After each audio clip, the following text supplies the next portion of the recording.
Hey guys, I was bored as hell tonight, so I thought I would record a couple of sessions talking about neoliberalism.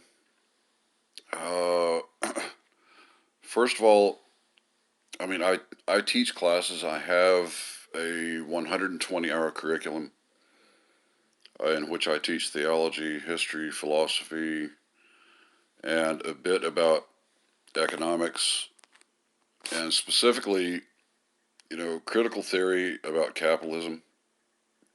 And I teach, the a bit about the history of capitalism.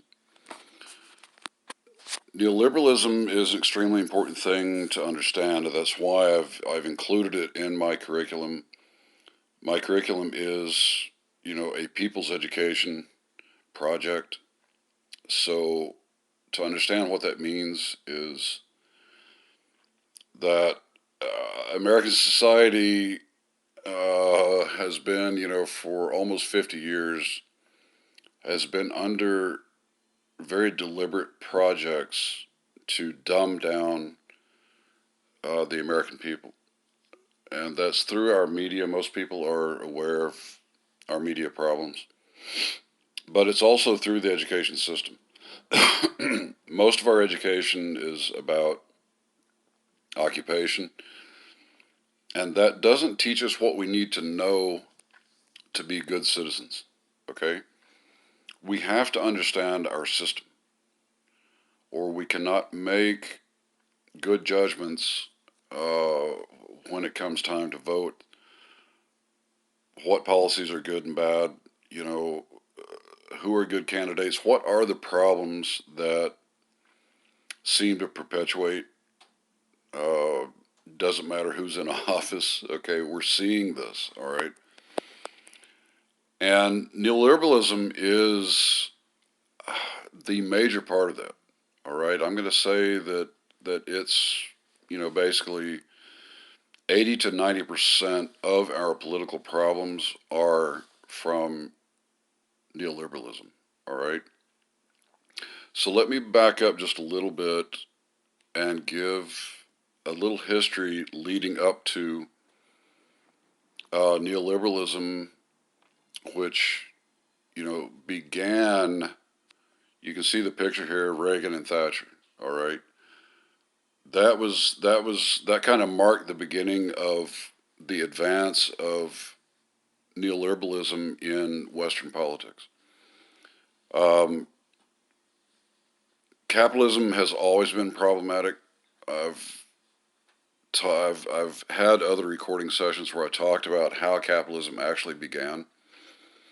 And of course, we know in the late 1800s, then the people that we call robber barons, railroad barons, banking barons, steel barons. Okay, um, and then some of the measures that were taken to try to control monopolies, etc. Uh, the huge economic crash, the Wall Street crash of 1929, and the Great Depression. These are all really just the results of capitalism. It's really the nature of the system. It's very problematic.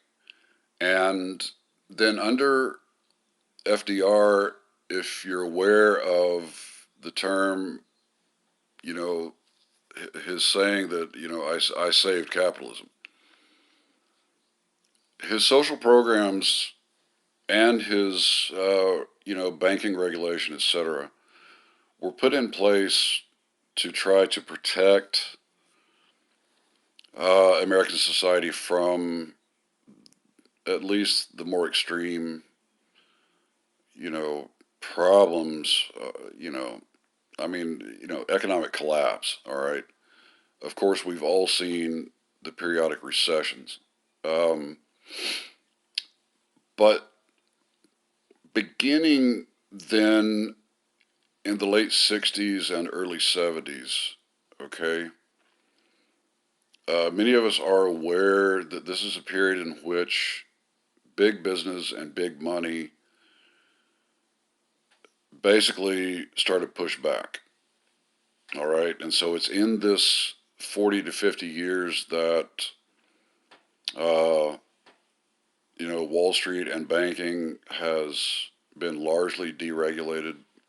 This whole term, deregulate, deregulate, like the problem we recently had with the Texas power grid, it's a result of privatization and deregulation, and these are the main political components of neoliberalism.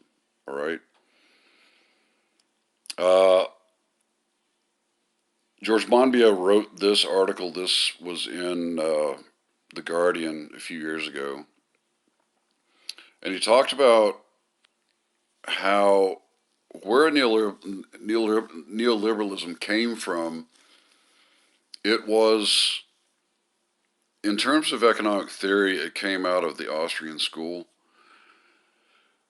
but would have never made it. Okay, I mean, it really it's just a resurgence of laissez-faire. Laissez-faire had already proven a total disaster. That's what led to the problems of the 20s and 30s. But at a few meetings of what was called the Mont Pelerin Society in Europe, uh, big money, okay, the captains of industry and, the captains of finance, they picked up on it. And basically what they said is, we can sell this. Okay, we can sell this politically. And really, it was a scam. It was never really. I mean, I don't think it was ever intended to work in terms of being good economic policy. I think it was a scam from the beginning. But basically, what they sold, and you can see that it came largely through Milton Friedman. Okay, into the U.S. and the Chicago School, uh, and so they were able to sell it as, you know well, this is good economics. It was horrible economics, and I mean anybody who knew anything about economics knew that. But it was literally just hoisted onto American society. Let's talk about then how this happened. Okay, in the early 70s, early to mid 70s, then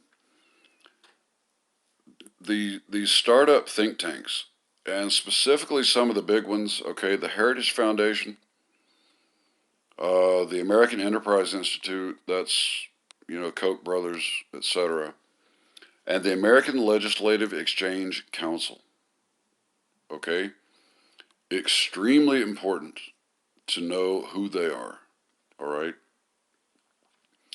The Heritage Foundation is a right-wing think tank that claims to be the most influential conservative group in America. Its mission is to formulate and promote conservative public policies based on the principles of free enterprise.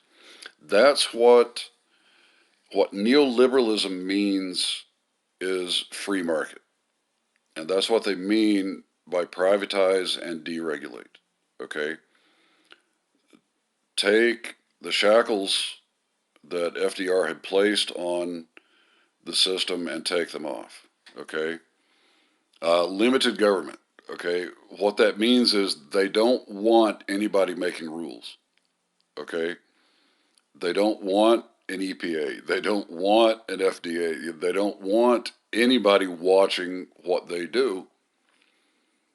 They want to eliminate that as much as possible, and so far they've been very successful at it. All right. And of course, when they say individual freedom, they don't give a fuck about me or you. Our individual freedom, we're free to, work our asses off, and we're free to live or die. But individual freedom means that the Kochs are free, the Walton family is free, Bill Gates is free, what's his name, Jeff Bezos is free, to become, the first trillionaire in human history. That's the only individual freedom that they really give a shit about. Um, then the American Legislative Exchange Council is a more hands-on think tank or group, and they existed for 35, I'm going to say what, over 30 years before anybody even knew they existed. Okay. And Reagan was the first ALEC president. Okay. He was the one who brought in their agenda. Uh, George W. Bush then was the first ALEC governor who brought Alec's agenda into Texas, and then, of course, he became president. But ALEC, every red state is an ALEC state. Okay, their agenda and what they want done is basically just handed over to them. Okay, so what happens is this: someone's running for office. Okay, and either by a memo or just by their kind of language that they use, they indicate that they're going to be a friend to big money and big business. Okay, and then they start getting funding. You can go onto a website called Open Secrets and look up basically anybody in office, and you can look on there and find out which industries are giving them their finance money. Okay, their campaign finance money. And when you follow the money, then you can follow the agenda. All right. I'm going to talk more about what they've done in terms of privatizing and deregulating. So I am going to come back to this, but think in terms of Reagan, 1980. That's basically the start. All right. And now they know that it's a failure. Okay, Greenspan says he was wrong to think rationality would prevail in the economy. This was after the '08 crash, after 30 years of neoliberalism, and we had the second greatest recession that the U.S. has ever seen. Uh, then he basically admitted in front of Congress, he admitted, yeah, we were wrong. But have they changed anything? Absolutely not. Okay.